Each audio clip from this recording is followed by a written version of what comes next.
Om Swastiastu. Assalamualaikum warahmatullahi wabarakatuh. Salam nama budaya, salam sejahtera untuk kita semua.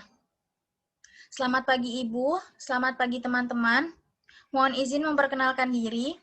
Nama saya Selvi Felicia Putri Krisnara dari kelas 2C dengan NIM P07134120 128. Di sini saya akan mempresentasikan materi tentang komunikasi efektif. Apa itu komunikasi efektif?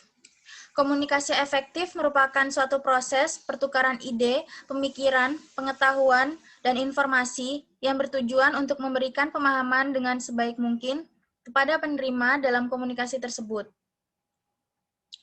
Atau dengan kata lain, kedua belah pihak yang berkomunikasi sama-sama mengerti apa pesan yang disampaikan. Kemudian selanjutnya, ada beberapa pendapat mengenai komunikasi efektif. Menurut Stewart L. Tubbs dan Sila Viamos, komunikasi yang efektif ditandai dengan adanya pengertian dan dapat menimbulkan kesenangan, mempengaruhi sikap, meningkatkan hubungan sosial yang baik, dan pada akhirnya menimbulkan suatu tindakan. Dengan demikian, pengertian dari komunikasi efektif dapat disimpulkan bahwa komunikasi efektif adalah saling bertukar informasi, ide, perasaan, maupun sikap antara dua orang atau kelompok yang hasilnya sesuai harapan dan dapat menghasilkan perubahan sikap pada orang yang terlibat dalam komunikasi tersebut. Selanjutnya, adapun faktor-faktor yang mempengaruhi komunikasi efektif, menurut Scott M. Kultip dan Allen dalam bukunya yang berjudul Effective Public Relations, faktor-faktor tersebut dapat disebut juga dengan the seven communication, yaitu yang pertama, credibility. Credibility atau kredibilitas berkaitan erat dengan kepercayaan seseorang. Komunikator yang baik harus memiliki kredibilitas agar pesan yang disampaikan dapat tersampaikan dengan baik kepada sasaran. Kemudian ada konteks.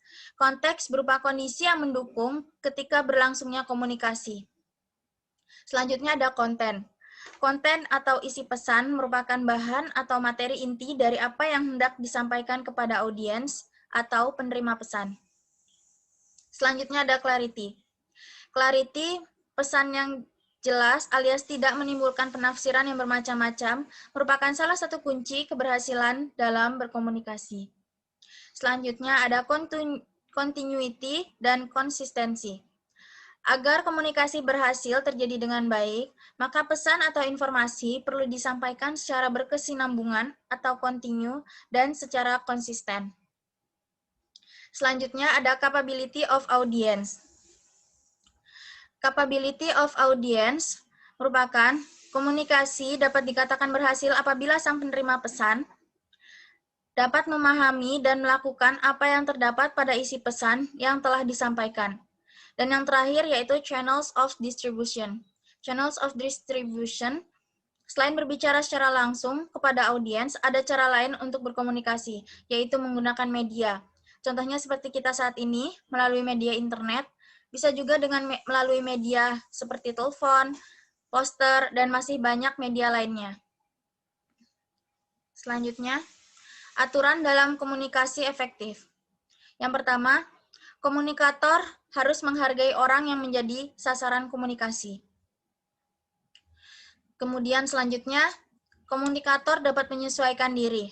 Di sini, yang dimaksud komunikator dapat menyesuaikan diri adalah komunikator harus mampu menempatkan dirinya pada situasi atau kondisi yang dihadapi oleh orang lain.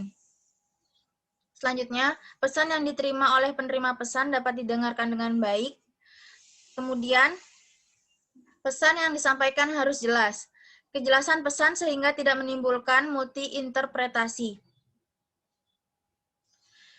Yang terakhir, yaitu berkaitan dengan karakter dan sikap individu masing-masing, baik pemberi pesan maupun penerima pesan, harus mau saling menghargai dan mendengarkan. Hal ini berkaitan dengan individual masing-masing. Selanjutnya, langkah-langkah komunikasi efektif. Agar terjadinya komunikasi yang efektif, diperlukan teknik atau langkah-langkah sebagai berikut. Yang pertama, memahami maksud dan tujuan berkomunikasi. Kemudian yang kedua, mengenali komunikan atau audiens. Yang ketiga, berorientasi pada komunikasi. Di sini yang dimaksud dengan berorientasi pada tema komunikasi yaitu mampu memahami tema atau pembahasan saat berkomunikasi. Kemudian selanjutnya ada menyampaikan pesan dengan jelas. Dan menggunakan alat bantu yang sesuai. Kita juga dapat menggunakan alat bantu yang sesuai saat berkomunikasi. Selanjutnya, kita perlu menjadi pendengar yang baik apabila kita menjadi seorang penerima pesan. Kemudian, memusatkan perhatian. Memusatkan perhatian baik ketika menjadi audiens maupun ketika kita menjadi komunikator. Selanjutnya, menghindari terjadinya gangguan. Lalu, membuat suasana menyenangkan dan memanfaatkan bahasa tubuh dengan benar. Sekian presentasi dari saya mengenai komunikasi efektif. Kurang lebihnya mohon maaf apabila salah kata. Terima kasih atas perhatiannya. Om Santi Santi Santi Om. Wassalamualaikum warahmatullahi wabarakatuh. Terima kasih.